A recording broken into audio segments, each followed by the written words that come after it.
अच्छा, ये अब जाहिर है कि महंगाई एक ऐसी चोटी पर है, लेकिन नई नई मेथडोलॉजीज आ रही हैं कि इस तरह से एनर्जी के प्राइसेस में कमी होगी, इस तरह से हैंडलिंग होगी, इस तरह से मैनेजमेंट होगी और आहिस्ता आहिस्ता महंगाई में कमी आएगी।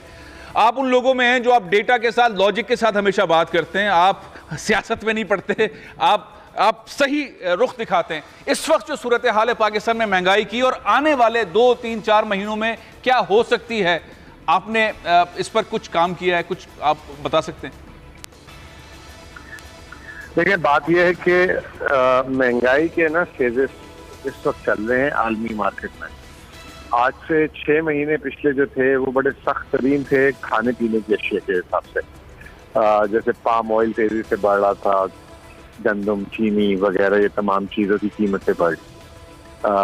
अब जो पिछले 2 महीने हैं वो जो है इन चीज़ों से निकल कर बात आगे चली गई है एनर्जी की तरफ, यानी कि गैस की कीमत, कोयले की कीमत, तेल की कीमतें जो है। और ये इस चीज़ की बुनियादी वजह जो है कोई आलमी मईशत में कोई ऐसी ज़बरदस्त किस्म की तेज़ी नहीं आ गई। आलमी मईशतें सिर्फ खुली हैं। इसकी मिसाल मैं ऐसे दूंगा आपको कि हर कोई एक्सपेक्ट कर रहा हो कि कल ईद नहीं है और तरावियाँ पढ़ के घर आ गए और एकदम चांद रात का ऐलान हो जाए तो बाजारों में आपको हजूम का पता अशद क्या होता है। ऐसे ही तो हमारे तो होता रहता है। तो यही समझ लें कि एक तरीके से जो है बाजार खुले हैं, दुनिया खुली है, तो उस हिसाब से जो है तैयारी नहीं थी, तो हर चीज का रश लग गया हर जगह, तो उसकी वजह से महंगाई हो गई। तो ये जो है मेरे हिसाब से ये जो सर्दियां हैं ये जो है वक्ती तौर पे जो है यहाँ सर्दियों तक जो है दुनिया में मुझे लगता है कि महंगाई का जो है आलम इसी तरह रहेगा। और अगर पाकिस्तान ने ये 4 महीने निकाल लिए और अल्लाह करे इंशाअल्लाह ताला, मुझे क्योंकि इस दफा हुकूमत ने थोड़े से आवाम को कड़वी गोली दी, रुपए की कदर गिराई और चीजें जो है मैनेज करने की कोशिश कर रहे हैं, और थोड़ा अल्लाह ने भी साथ दिया। इस दफा आप देखें सैलाब नहीं आए, तूफान नहीं आए, तो अभी जो फसलें आने की बातें आ रही हैं, मिसाल के तौर पे कह रहे हैं कि गन्ना इतना आ रहा है कि पाकिस्तान की अगले 1.5 साल की चीनी इससे बन सकती है।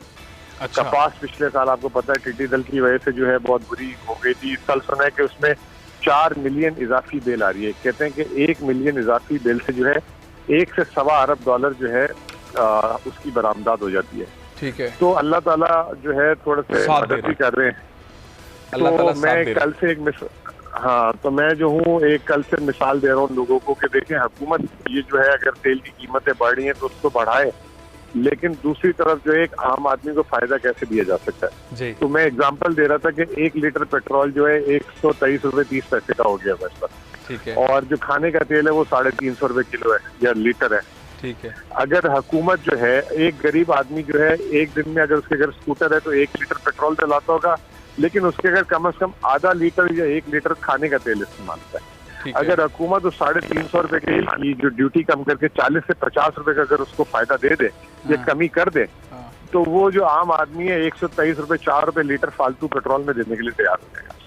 वहाँ उसको वहाँ उसको अगर 30-40 रुपए बच जाते हैं खाने के तेल पे 1 किलो लीटर पे, तो 50 रुपए दे देगा फालतू, उसको कोई इतनी ज्यादा तकलीफ नहीं होगी। ठीक है। तो ये जो है इस वक्त हुकूमत स्ट्रैटेजी पे काम कर रही है और सुनने में आ रहा है कि इसी हफ्ते जो है खाने की तेल की कीमतों पे जो है हुकूमत ड्यूटी गिरा देगी।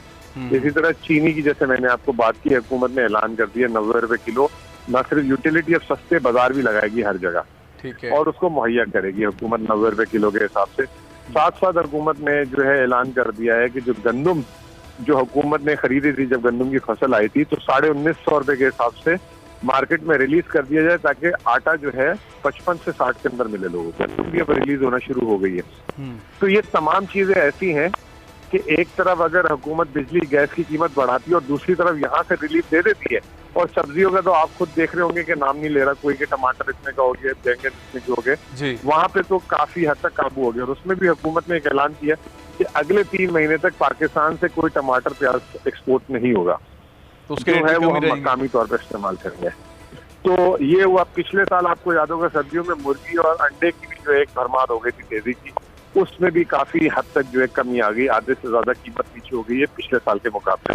ये कहने का मतलब ये है कि हमारी आदत है कि जो एक चीज बढ़ रही होती है हम उस पर चीखे मार रहे होते हैं और बुरा भला कह रहे होते हैं। जो साथ में 10 चीजों में जो है इजाफा जो है थोड़ा थोड़ा जो है इनका कम होना शुरू हो जाता है, या हुकूमत वो कह रही है हम उसकी तवज्जो नहीं दिलाते। अच्छा मोदी साहब, एक चीज़ बताएं, आपने बड़ी अच्छी तरह समझाया, लोग शायद समझ भी जाएंगे जिस तरह आप अंदाज में आपने बताया, समझाया आसानी से।